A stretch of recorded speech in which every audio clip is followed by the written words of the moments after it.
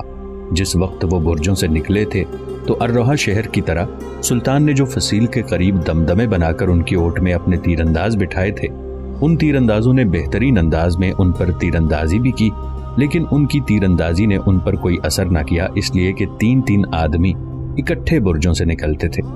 جو فصیل کی جانب جا رہا ہوتا اس نے اپنے آپ کو اس قدر لمبی آہنی ڈھال کی اوٹ میں لے رکھا ہوتا کہ سلطان کے لشکریوں کی طرف سے برسائے جانے والے تیر ان ڈھالوں سے ٹکرا کر بے اثر ہو جاتے، اور جس شخص نے ڈھال پکڑ رکھی ہوتی اس کی اوٹ میں 2 مزید آدمی برجوں سے نکلتے۔ ان میں سے ایک کے پاس فوراً آگ پکڑنے والا تیل ہوتا اور دوسروں کے پاس جلتے ہوئے انگارے تھے، اور ایسے لوگوں نے بار بار برجوں سے نکل کر مسلمانوں کے چھکڑوں پر بنائے ہوئے برجوں پر فی الفور آگ پکڑنے والا تیل اور انگارے پھینکنے شروع کر دیے تھے، جس کا نتیجہ یہ نکلا کہ ان سارے برجوں کو آگ لگ گئی جو چھکڑوں پر بنائے گئے تھے، اور جو تیر اندازی مسلمانوں کی طرف سے کی گئی تھی اس تیر اندازی کا بھی کوئی خاص اثر فصیل کے محافظوں پر نہ ہوا اور وہ محفوظ رہے۔ یہ صورتحال دیکھتے ہوئے قیم الدولہ، ارسلان، بدران اور برسق اپنے لشکریوں کو لے کر پیچھے ہٹ گئے تھے۔ اس موقع پر مسلمانوں کے لشکر کا تھوڑا بہت نقصان بھی ہوا تھا۔ مسلمانوں کے لیے یہ صورتحال بڑی نئی اور انوکھی تھی۔ جو ہی لشکری پیچھے ہٹے، سلطان نے ایک بار پھر اپنے سالاروں کو ایک جگہ جمع کیا۔ سب سے پہلے سلطان نے اپنے سالاروں کے ساتھ مل کر حالیہ حملے میں جو لشکری زخمی ہوئے تھے ان کی دیکھ بھال کی۔ پھر سارے سالاروں کو مخاطب کرتے ہوئے سلطان نے کسی قدر دکھ بھرے انداز میں کہنا شروع کیا، میرے جانثاروں، لگتا ہے الروحہ سے خبریں یہاں قلعہ جابر میں پہنچ چکی ہیں، اور جابر کے حکمران جعفر نے ہمارا مقابلہ کرنے کے لیے اپنی تیاریاں عروج پر پہنچا رکھی تھیں۔ شاید الروحہ سے اسے خبر ہو گئی تھی کہ ہم نے چھکڑوں کے اندر برج بنا کر الروحہ کو فتح کیا ہے، لہٰذا اس نے برجوں کا مقابلہ کرنے کا اہتمام کر لیا۔ کوئی بات نہیں، ہمارے برج جل گئے، چھکڑے خراب ہو گئے ہیں، وقتی طور پر ہمیں فصیل سے پیچھے ہٹنا پڑا ہے، لیکن اس قلعے میں بنو قشیر کے اس جعفر کے دن اب زیادہ نہیں رہیں گے۔ پھر سلطان ملک شاہ سلجوقی، ارسلان، بدران، برسق اور قیم الدولہ چاروں کو ایک طرف لے گیا اور بڑی رازداری سے انہیں مخاطب کر کے کہنے لگا، میرے جانثاروں، یہاں آنے کے بعد ہمارے مخبروں نے جو فصیل کی تفصیل ہمیں بتائی تھی، اس میں انہوں نے اس بات کا بھی ذکر کیا تھا کہ ہر روز صبح سویرے شہر کے جنوبی دروازے سے سبزی فروش داخل ہوتے ہیں اور سبزی فروخت کرنے کے بعد شام کے وقت شہر سے نکلتے ہیں، اور اس امر کو بڑی احتیاط کے ساتھ کیا جاتا ہے۔ تم چاروں ایسا کرو کہ اپنے کچھ لشکریوں کو صبح سویرے سبزی فروشوں کے بھیس میں اندر داخل کر دو۔ شہر میں وہ 2 حصوں میں تقسیم ہو کر داخل ہوں، ایک حصہ آگے، ایک پیچھے رہے۔ اگلا حصہ جب شہر پناہ کے اندرونی حصے کے دروازے پر جائے تو شہر کے دروازے کے محافظوں پر حملہ آور ہو جائے۔ دوسرا حصہ جو قدرے پیچھے رہے وہ بیرونی دروازے کے محافظوں پر حملہ آور ہو۔ اگر وہ مل کر دونوں دروازوں کے محافظوں کا کام تمام کر دیں تو اس موقع پر ہم لشکر کے ایک حصے کو جنوب میں قریب ہی رکھیں گے۔ لشکر کا وہ حصہ لپک کر دونوں دروازوں پر قبضہ کر لے گا۔ جب ایسا ہوگا تو باقی لشکر بھی اسی طرح امڑے گا اور شہر میں داخل ہونے کی کوشش کرے گا۔ سلطان رکا، کچھ سوچا، پھر دوبارہ کہہ رہا تھا، میرے عزیزو، یہ ایک انتہائی خطرناک کھیل ہے، لیکن خطرہ مول لیے بغیر قلعے اور شہر کو فتح بھی نہیں کیا جا سکتا۔ قلعے کا حکمران جعفر قلعے کی مضبوطی اور اس کے استحکام کی وجہ سے بدرا ہوا ہے، طرح طرح کے مظالم کرتا رہتا ہے۔ اس نے اپنے جی میں یہ ٹھان رکھی تھی کہ وہ کیسی بھی بدفعلیاں کرے، کوئی بھی اس پر حملہ آور ہو کر اس قلعے پر قبضہ نہیں کر سکتا، اور ہم نے اس کے سارے ظن و گمان اور اس کے سارے ارادوں کو ناکام کرنا ہے۔ اب تم چاروں جاؤ اور جو کچھ میں نے کہا ہے اس کا اہتمام کرو، اور سبزی فروشوں کے بھیس میں اپنے کچھ مسلح جوانوں کو شہر میں داخل کرنے کی کوشش کرو۔ اس کا اہتمام کرنے کے بعد تم لوگ بھی آرام کرو۔ اس کے ساتھ ہی سلطان وہاں سے ہٹا اور اپنے خیمے کی طرف چلا گیا۔ دوسرے روز سلطان ملک شاہ سلجوقی، بدران، برسق اور دیگر سالاروں کے ساتھ کھانا کھا کر فارغ ہوا ہی تھا کہ ان مخبروں میں سے ایک جو شہر کے ارد گرد منڈلا رہے تھے سلطان کی خدمت میں حاضر ہوا۔ اس موقع پر صرف بدران اور برسق سلطان کے ساتھ تھے۔ لشکر کے ایک حصے کے ساتھ قیم الدولہ اور ارسلان شہر پناہ کے جنوبی دروازے کی طرف گئے تھے، اس غرض کے تحت کہ جو ہی سبزی فروشوں کے بھیس میں داخل ہونے والے ان کے لشکری شہر پناہ کے دونوں دروازوں پر ہلچل بپا کر کے شہر پناہ کے دونوں دروازے کھولیں، وہ فوراً حملہ آور ہو کر کامیابی حاصل کرنے کی کوشش کریں۔ بہرحال وہ مخبر جب سلطان کے سامنے آیا تو سلطان کے پوچھنے سے پہلے ہی بول پڑا، سلطان محترم، آج صبح جو ہمارے لشکری سبزی فروشوں کے بحث میں شہر کے جنوبی دروازے سے داخل ہوئے تھے، اندر داخل ہوتے ہی ان کو گرفتار کر لیا گیا اور پوچھ گچھ کے بعد ان سب کو موت کے گھاٹ اتار دیا گیا ہے۔ یہ خبر قیم الدولہ اور امیر ارسلان تک بھی پہنچ چکی ہے، اور وہ دونوں اس لشکر کو جو اس وقت ان کی کمانداری میں ہے جنوبی دروازے سے ہٹا کر پڑاؤ کی طرف آ رہے ہیں۔ دکھ اور افسوس کے باعث سلطان ملک شاہ سلجوقی کی گردن جھک گئی تھی۔ وہ کچھ بھی نہیں بولا، شاید اسے قیم الدولہ اور ارسلان کی آمد کا انتظار تھا۔ تھوڑی دیر بعد وہ اپنے لشکر کو لے کر خیمہ گاہ میں داخل ہوئے۔ جب وہ سلطان کے قریب آئے تب سلطان نے اس موضوع پر ان سے گفتگو نہیں کی، بلکہ بڑی ہمدردی، بڑی شفقت میں ان کو مخاطب کر کے کہنے لگا، پہلے دونوں مل کے کھانا کھاؤ، پھر بدران اور برسق کو لے کر میرے خیمے میں آؤ۔ اس کے ساتھ ہی سلطان اپنے خیمے کی طرف چلا گیا۔ قیم الدولہ اور ارسلان بدران اور برسق کو لے کر جب سلطان کے خیمے میں داخل ہوئے تو سلطان نے ان کو ہاتھ کے اشارے سے اپنے سامنے بیٹھنے کے لیے کہا۔ اس موقع پر سلطان گہری سوچوں میں غرق تھا۔ جب وہ بیٹھ گئے تب سلطان نے انہیں مخاطب کیا، عزیزان من، ہمارے 2 حملے شہر پر ناکام ہو چکے ہیں۔ آج جو جوان سبزی فروشوں کے بھیس میں شہر میں داخل ہوئے تھے، مجھے ان کے مرنے کا انتہا درجے کا دکھ اور افسوس ہے۔ اس موقع پر میں معاملہ تمہارے سامنے پیش کرتا ہوں۔ گو شہر کو فتح کرنے اور اس پر آخری ضرب لگانے کے لیے میرے ذہن میں ایک تجویز ہے، لیکن پہلے تم آپس میں صلاح مشورہ کرو۔ اس کے بعد تجویزوں پر صلاح مشورہ کریں گے، جو آسان ہوگی اسی کو اپنائیں گے۔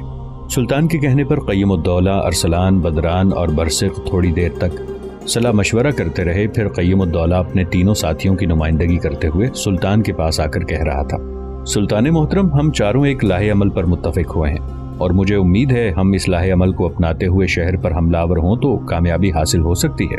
سلطان محترم، برجوں والے حملے بھی ناکام ہو چکے ہیں۔ سبزی فروشوں کے بھیس میں جو ہمارے جوان شہر میں داخل ہوئے وہ بھی مارے جا چکے ہیں۔ اس کا مطلب ہے کہ قلعہ جابر کے حکمران جعفر کے مخبر ہمارے لشکر کے اندر یا آس پاس منڈلاتے پھر رہے ہیں، اور وہ ساری خبریں اس تک پہنچاتے ہیں۔ اب شہر پر ایک آخری ضرب لگانے کے لیے جو ہم نے منصوبہ بنایا ہے وہ یوں ہے کہ ہم دیکھتے ہیں کہ ہماری خیمہ گاہ کے آس پاس دائیں بائیں اور پشت پر درخت ہیں، انہیں کاٹ کر اچھی خاصی تعداد میں منجنیقیں تیار کی جائیں۔ اس کام کے لیے پورا ہفتہ لشکریوں کو آرام کا موقع دیا جائے اور صرف رات کے وقت لشکریوں سے یہ کام لیا جائے، اور وہ یہ کہ لشکری رات کے وقت جہاں ہم دمدمہ بنا رہے ہیں وہاں پہ کام کرنا شروع کر دیں۔ آس پاس پتھر بھی بہت ہیں، اور جب منجنیقیں تیار ہو جائیں گی تو پتھروں کو استعمال کرتے ہوئے شہر پر سنگباری کی جائے اور شہر کی دونوں فصیلوں سے شہر میں داخل ہوا جائے۔ اس طرح میرے خیال میں کچھ زیادہ مزاحمت کا سامنا نہیں کرنا پڑے گا اور ہمارے لشکریوں کو کوئی نقصان بھی نہیں ہوگا۔ ایک بار ہم شہر پناہ کی فصیلیں توڑنے میں کامیاب ہو جائیں تو پھر کوئی طاقت ہمیں شہر میں داخل ہونے سے روک نہیں سکے گی۔ سلطان محترم، ہم چاروں نے یہ مشورہ کیا ہے کہ جب قلعہ جابر فتح ہو جائے تو قلعے کے حاکم جعفر کو عبرتناک سزا دینی چاہیے۔ اس سزا میں اس کے بیٹے اور سالار بھی شامل ہونے چاہیے، اس لیے کہ اس کی بدافعالیوں میں وہ سب شامل ہیں۔ قیم الدولہ جب خاموش ہوا تو بے پناہ خوشی کا اظہار کرتے ہوئے سلطان کہہ رہا تھا، تم نے جو فیصلہ کیا ہے اس سے مجھے ایک طرح کا اطمینان اور یکسوئی حاصل ہوئی ہے کہ میں نے بھی شہر پر حملہ آور ہونے کے لیے منجنیق تیار کرنے کی تجویز سوچی تھی۔ بہرحال اللہ کا شکر ہے کہ ہم سب ایک معاملے پر متفق ہوئے ہیں۔ اب ایسا کرو، ایک رات لشکریوں کو مکمل طور پر آرام کرنے کا حکم دو، باری باری لشکر کے کچھ حصے مستعد رکھو تاکہ رات کے وقت کوئی ہم پر شبخون نہ مار سکے۔ اس کے بعد دن کے وقت تو جنگل سے لکڑیاں کاٹ لی جائیں اور رات کے وقت منجنیقیں تیار کی جائیں۔ رات کے وقت ہی لشکریوں کا ایک حصہ متعین کیا جائے گا اور اس حصے کے لشکری ارد گرد سے پتھر لا کر اس طرح ڈھیر لگا دیں کہ شہر پناہ کے محافظ سمجھیں کہ ہم شہر پر نئے سرے سے حملہ آور ہونے کے لیے دمدمے بنا رہے ہیں۔ جب اس کام کی تکمیل ہو جائے گی تو پھر شہر پر سنگباری کرتے ہوئے حملوں کی ابتدا کی جائے گی۔ مجھے امید ہے کہ ایسا کرنے کے بعد بہت جلد یہ قلعہ ہمارے سامنے سرنگوں ہوگا۔ اس کے ساتھ ہی سلطان نے چاروں سالاروں کو اٹھ کر آرام کرنے کا مشورہ دیا اور وہ چاروں سلطان کے خیمے سے نکل گئے۔ سلطان ملک شاہ سلجوقی کے کہنے پر لشکر بڑی برق رفتاری سے حرکت میں آیا۔ لشکر کے 2 حصے مختص کر دیے گئے تھے، ان میں سے ایک حصہ دن کے وقت، دوسرا رات کے وقت جاگتے ہوئے نگہداری کرتا تھا تاکہ شہر سے نکل کر کوئی اچانک حملہ آور نہ ہو یا شبخون نہ مارے۔ باقی لشکری مختلف کاموں میں لگ گئے تھے۔ دن کے وقت لکڑیاں کاٹ کر پڑاؤ کے پیچھے ڈھیر کی جاتی رہیں۔ رات کے وقت لشکر میں شامل کاریگر ان لکڑیوں سے منجنیقیں بنانے لگے تھے۔ لشکر کا کچھ حصہ رات کے وقت اطراف میں پھیل جاتا اور پتھر جمع کرتا رہتا۔ اس طرح جہاں پہلے دمدمے بنا کر ان کے پیچھے شہر سے فصیل کی برجوں پر تیر اندازی کی جاتی تھی، وہ دمدمے برابر کر دیے گئے تھے۔ ان کی جگہ وہاں ایسی شکل و صورت میں پتھر کے ڈھیر لگنے لگے تھے جنہیں دور سے دیکھنے والا یہی سمجھے کہ مسلمان شہر پر حملہ آور ہونے کے لیے پتھروں کے دمدمے تیار کر رہے ہیں۔ یہ کام چند دن تک جاری رہا، یہاں تک کہ سلطان ملک شاہ سلجوقی کے لشکر کے اندر 2 بڑی بڑی بھاری بھرکم اور دیو ہیکل منجنیقیں تیار ہو گئیں۔ پھر ایک روز صبح ہی صبح ان دونوں بڑی بڑی منجنیقوں کو لشکر کے سامنے لایا گیا، اور بالکل اس جگہ جہاں پتھروں کے ڈھیر لگائے گئے تھے، اور یہ ڈھیر شہر کے شرقی دروازے کے بالکل سامنے تھے۔ منجنیقوں کی حیت کچھ اس طرح تھی کہ اسے اگر شہر پناہ کے قریب بھی لے جایا جائے تو شہر کی فصیل کے اوپر سے اگر تیر اندازی کی جائے تو منجنیقیں اس تیر اندازی سے محفوظ رہیں۔ منجنیقوں کو جب بھاری بھاری پتھر نیچے ڈال کر نصب کیا گیا تو سلطان اپنے سارے سالاروں کے پاس منجنیقوں کے قریب آیا، کچھ کہنا چاہتا تھا کہ قیم الدولہ نے سلطان کو مخاطب کرتے ہوئے کہنا شروع کیا، سلطان محترم، اگر آپ برا نہ مانے تو ہم سب نے مل کر شہر پر حملہ آور ہونے کا ایک لاہ عمل تیار کیا ہے۔ اور وہ سلطان مسکراتے ہوئے بیچ میں بول پڑا، قیم الدولہ میں خود تم لوگوں سے اس موضوع پر گفتگو کرنے لگا تھا، بہرحال اگر تم سب نے کوئی لاہ عمل تیار کیا ہے تو کہو، اس پر عمل کیا جائے گا۔ قیم الدولہ نے ایک گہری نگاہ اپنے اطراف میں کھڑے ارسلان، بدران، برسق اور دوسرے سالاروں پر ڈالی، پھر کہنے لگا، سلطان محترم، اس وقت ہم شہر پناہ کے شرقی دروازے کے سامنے کھڑے ہیں۔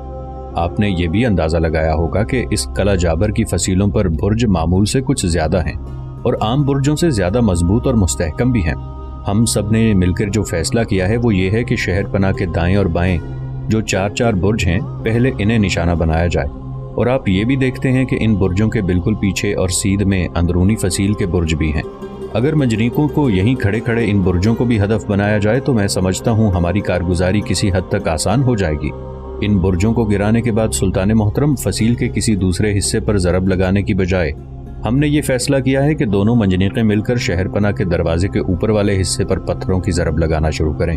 سلطان محترم، اگر فصیل کے کسی دوسرے حصے کو ضرب لگاتے ہیں تو وہاں ہمیں زیادہ محنت اور مشقت کرنا پڑے گی۔ شہر پناہ کے دروازے کا اوپر والا حصہ جب ہم گرا دیں گے تو دروازے کو گرانے کے لیے چند پتھر ہی درکار ہوں گے۔ دروازہ جب گرے گا تو ہم سب کا اندازہ ہے کہ دروازہ گرنے سے باہر والی شہر پناہ کے اوپر جو محافظ ہیں وہ خوفزدہ ہوں گے اور اندرونی فصیل کی طرف چلے جائیں گے۔ اگر وہ ایسا نہیں کریں گے تو پھر کسی بھی رد عمل کی پرواہ کیے بغیر جس طرح ہم شہر پناہ کا بیرونی دروازہ گرانے میں کامیاب ہوں گے، اسی طرح اندرونی دروازے پر بھی ضربیں لگاتے ہوئے اسے گرایا جائے گا۔ بعد میں ہم دیکھیں گے شہر کے اندر سے وہ کون سی طاقت نمودار ہوتی ہے جو ہمارے سامنے رکتی ہے۔ قیم الدولہ جب خاموش ہوا تب سلطان نے ہلکی ہلکی مسکراہٹ اور بڑی آسودگی سے کہا، تم لوگوں نے جو منصوبہ بنایا ہے وہ نہ صرف یہ کہ اچھا، سہل اور قابل عمل ہے، بلکہ اس میں ہمیں بہت کم محنت اور مشقت کرنا پڑے گی۔ تم لوگ دیکھتے ہو منجنیقیں پہلے شہر پناہ کے شرقی دروازے کے سامنے ہیں۔ اپنے لشکریوں سے کہو کہ سارے ایک بار خداوند قدوس کا نام لے کر 3 بار زوردار انداز میں تکبیریں بلند کریں۔ اس کے بعد منجنیق چلانے والوں سے کہا جائے کہ وہ اپنے کام کی ابتدا کریں۔ سلطان کے کہنے پر کچھ جوان حرکت میں آئے، منجنیقوں میں پتھر رکھ دیے گئے۔ پھر کچھ دیر کے لیے قیم الدولہ، ارسلان، بدران اور برسق لشکر کے اندر چلے گئے۔ انہیں معلوم تھا، انہیں وہ بتا رہے تھے کہ کس انداز میں تکبیریں بلند کرتے ہوئے اپنے کام کی ابتدا کرنی ہے۔ منجنیقوں کے پاس آئے، جو ہی سلطان نے اپنا ہاتھ فضا میں بلند کیا، لشکر کے اندر گونجتی ہوئی آوازوں میں 3 بار تکبیریں بلند ہوئیں۔ پھر سلطان نے منجنیقیں چلانے کا اشارہ دے دیا۔ انہوں نے ایک ساتھ بسم اللہ پڑھتے ہوئے منجنیقیں چلا دیں۔ دونوں منجنیقیں شہر پناہ کے دائیں بائیں برجوں کو ہدف بنانے لگیں۔ منجنیقیں اب لگاتار سنگباری کرنا شروع ہو گئی تھیں۔ فصیل اور اس کے برج جو سنگ و خشت کا سا جمود اور خاموش جن پر طاری تھا، وہ شکن شکن ہونے لگے تھے۔ اس شہر کے ناقابل تسخیر ہونے کے سارے گمان، ساری محویت، ساری آسودگی آتش خیال سے تفکرات، اشتباہ اور شک میں بدلنے لگی تھی۔ برجوں سے ٹکرا کر شہر کے اندر پتھر اس طرح گرنے لگے جیسے غول بدروح کے واہ میں وحشت بن کر دھواں دھواں بستیوں میں صحرائی بگولوں کی طرح سرگرداں ہو گئے ہوں۔ منجنیقوں پر کام کرنے والے سلطان ملک شاہ سلجوقی کے لشکری ایک عجیب اور انوکھے انداز میں کام کر رہے تھے۔ ان کے کام میں ہدی خانوں کی سی حلاوت، مغنیوں کی نواؤں جیسا دبدبا تھا، اور وہ عجیب سے ہنر و کسب اور ریاضت سے اپنا کام کر رہے تھے کہ ان کے کام کو دیکھتے ہوئے لگتا تھا گویا وہ اپنے سامنے ہر شے کو زوال پذیر اور بجھی آگ میں تبدیل کرتے ہوئے شہر کی فصیل تک کو ریت کے ٹیلوں کا سا غیر مبہم بنا کر رکھ دیں گے۔ تھوڑی دیر تک سنگباری کے باعث شہر پناہ کے دروازے کے جو دائیں اور بائیں جانب برج تھے ان میں سے اکثر کو گرا دیا گیا۔ لگاتار شہر میں پتھروں کے گرنے سے ایسا محسوس ہو رہا تھا جیسے بھونچال کے جھٹکوں سے شہر لرز اور کانپ گیا ہو۔ یا پتھر شہر کے اندر معجزات اور عجائبات کا کام کرنے لگے اور سارے جاندار پانی کے بلبلوں کی طرح ہوا کے بکھرے جھونکوں میں تبدیل ہو جائیں گے۔ ایسا سما برپا ہو گیا تھا گویا ابھی ابھی کن فیکون کا نغمہ گونجے گا اور راکھ کی تہ سے شعلے اٹھیں گے یا طلسمات کی داستانیں تک اپنا سر ابھاریں گی اور شہر کے اندر وسوسے اور بدگمانیاں پھیلا کر خوف و ہراس کو جنم دینے لگیں گی۔ شہر کی حالت ایسی ہی تھی، پتھروں کے گرنے کے باعث شہر کے اندر واقعی خوف و ہراس پھیلنے لگا تھا۔ لوگ پریشان ہو گئے تھے۔ اکثر لوگوں کو یقین ہو چکا تھا کہ سلطان ملک شاہ سلجوقی قلعے اور شہر کو فتح کیے بغیر نہیں چھوڑے گا۔ پہلی فصیل کے دروازے کے دائیں بائیں کے برجوں کو گرانے کے بعد سلطان کے حکم پر منجنیقوں کو تھوڑا سا آگے لے جایا گیا۔ اس کے بعد دوسری شہر پناہ کے برج وہاں سے صاف دکھائی دے رہے تھے، انہیں ہدف بنایا گیا اور پہلے برجوں کی طرح تھوڑی دیر کی کوشش کے بعد وہ برج بھی ڈھیر کر دیے گئے تھے۔ شہر میں ان برجوں کے گرنے کے بعد گرد و غبار کا ایک طوفان سا اٹھ کھڑا ہو گیا تھا۔ دونوں شہر پناہوں کے مخصوص برجوں کو گرانے کے بعد دونوں منجنیقوں نے اپنا رخ بدلا۔ اب جو پہلی شہر پناہ کا دروازہ تھا، دونوں منجنیقیں اس شہر پناہ کے اوپر والے حصے پر سنگباری کرنے لگی تھی۔ پھر آہستہ آہستہ منجنیقوں نے شہر پناہ کے اوپر والے حصے کو گرانا شروع کیا، یہاں تک کہ دروازوں کے اوپر جو مستحکم اور مضبوط فصیل بنی ہوئی تھی وہ بھی دروازے تک گر گئی۔ پھر تھوڑی سی مزید دیوار نیچے گرانے کے بعد دروازے پر سنگباری کی گئی تو جن دیواروں کے سہارے دروازہ کھڑا تھا وہ تو پہلے ہی گر چکی تھیں، لہٰذا بڑی آسانی سے دروازہ بھی نیچے آ گیا۔ دروازہ جب نیچے گرا تو سلطان کے اشارے پر بڑے پرجوش انداز میں مسلمان لشکریوں نے خداوند قدوس کی تکبیریں بلند کی، اور ان تکبیروں سے نہ صرف یہ کہ ارد گرد کی فضائیں کانپ اٹھی تھیں بلکہ شہر بھی تکبیروں کی ان آوازوں اور شہر میں اٹھنے والی آوازوں کی بازگشت سے گونج اٹھا تھا۔ چاروں طرف ایک خوف و ہراس پھیل گیا تھا۔ شہر میں یہ خبر بھی عام ہو گئی کہ سلطان نے منجنیقوں کے ذریعے حملہ آور ہوتے ہوئے شہر پناہ کے برجوں کے ساتھ ساتھ شہر پناہ کا دروازہ بھی توڑ دیا ہے، لہٰذا اس خبر سے شہر کے اندر افراتفری کا عالم برپا ہو گیا۔ ساتھ ہی لوگ یہ قیاس آرائیاں کرنے لگے کہ جس طرح مسلمانوں نے پہلی فصیل کا دروازہ توڑا ہے اسی طرح وہ دوسری فصیل کا دروازہ بھی توڑ دیں گے۔ تاہم شہر کے اندر جو لشکر تھا ان کے سمجھانے بجھانے پر لشکری کچھ حوصلہ مند ہوئے۔ اس موقع پر سلطان ملک شاہ سلجوقی نے ایک بہترین قدم اٹھایا۔ اس نے اپنے چند چھوٹے سالاروں کو لشکر کے کچھ حصے دیے اور انہیں شہر پناہ کے مختلف دروازوں کے سامنے گھات لگا کر بیٹھنے کا حکم دے دیا۔ ان لشکریوں کو یہ حکم دیا گیا تھا کہ کوئی بھی شہر سے نکل کر بھاگے گا نہیں۔ اگر وہ ایسا کرے تو اگر کوئی چھوٹا گروہ ہو تو اس پر حملہ آور ہو جائیں، اگر کوئی بڑا مسلح گروہ ہو تو اس پر پہلے تیر اندازی کر کے اس کی قوت کو توڑیں، پھر اس پر حملہ آور ہوں۔ یوں شہر پناہ کے سارے دروازوں پر اپنے لشکری پھیلا کر ایک طرح سے سلطان ملک شاہ سلجوقی نے شہر میں سے ہر ایک کے بھاگنے کی راہیں مسدود کر دی تھی۔ یہ کام کرنے سے منجنیقیں چلانے والوں کو بھی کچھ سستانے کا موقع مل گیا۔ سلطان کو یہ خبر دی گئی کہ شہر پناہ کے سارے دروازوں کے سامنے مسلح جوانوں کو کھڑا کر دیا گیا ہے۔ تب سلطان نے پھر منجنیقیں نشانہ بازوں کو حکم دیا کہ اب وہ شہر پناہ کا دوسرا دروازہ گرانے کی کوشش کریں۔ منجنیقیں ایک بار پھر چلنا شروع ہوئیں۔ دروازے کے اوپر جو فصیل کا حصہ تھا اسے گرانا شروع کیا گیا۔